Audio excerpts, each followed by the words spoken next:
চলছে বুলডোজার। এখন সেখানকার মানুষের উপরে অত্যাচার। মহিলাদের 10,000 করে অ্যাকাউন্টে ঢোকানো হয়েছিল, এখন প্রতিটা 10,000 টাকা তাদের নোটিশ আসছে যে তাদেরকে সুদ দিতে হবে। এটা কেমন অত্যাচার? মহিলারা কোথা থেকে পাবে? যেখানে আমাদের সরকার মহিলাদের প্রতি মাসে 1000 করে দেয় লক্ষ্মী ভান্ডারের রূপে, সেখানে কোনো শর্ত নেই। স্বাস্থ্য সাথী কার্ডের কোনো শর্ত নেই। প্রতিটা স্কুলে যে বই খাতা মিড ডে মিল, তার কোনো শর্ত নেই। কোনো জাত না, ধর্ম না, দল না, সবাই সেই সুবিধে পাচ্ছে।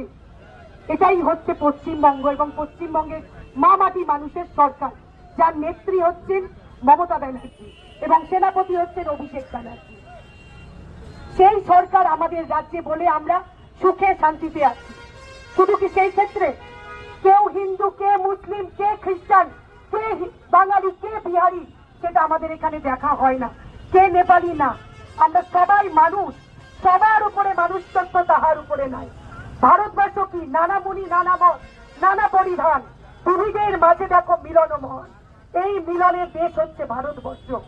সেই মিলনের দেশ, সেইখানে বিজেপি নামে পার্টি সে মানুষের মধ্যে হতাহত করাচ্ছে, সংঘর্ষ লাগাচ্ছে শুধু ধর্মের নাম দিয়ে। আপনাদের বুঝতে হবে বন্ধুগণ যে এটা চলতে পারে না।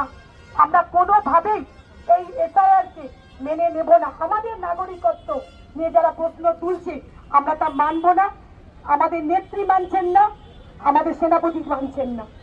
সেজন্যই আজকে এই জমায়েত, এবং খুব অল্প সময়ের মধ্যে এই জমায়েত করতে হয়েছে। কাল অভিষেক বন্দ্যোপাধ্যায় এর আদেশ অনুসারে পালন করতেই আজ 1 নম্বর ব্লকের 1A ব্লকের সভাপতি সঞ্জয় পাঠক মহাশয় তিনি এই জমায়েত করেছেন। ধন্যবাদ জানাই তাকে, ধন্যবাদ জানাই মাদার তৃণমূল মাদার কমিটি, মহিলা কমিটি এবং যুব কমিটির প্রত্যেক নেতা নেত্রীকে। এবং আপনারা যারা কর্মী, আমরা সবাই তৃণমূল কংগ্রেসের কর্মী, কারণ আমাদের একজনই নেত্রী মমতা ব্যানার্জি। তো সুতরাং সেই জায়গায় দাঁড়িয়ে আমরা সবাই এখানে যে উপস্থিত হয়েছি সকলকে অভিনন্দন এবং ধন্যবাদ যে এত ক্ষুদ্র সময়ে এতজন মানুষ, এখনো পর্যন্ত মানুষরা এসে যাচ্ছেন। আমাদের এটা মিছিল নয়, মহা মিছিল হবে, কারণ এই বিরোধিতা আমাদের নিজেদের স্বার্থে। আর যদি দেশের নাগরিক আমি না থাকি, আমি কিন্তু দেশের সেই সুযোগ সুবিধে কিচ্ছু পাবো না।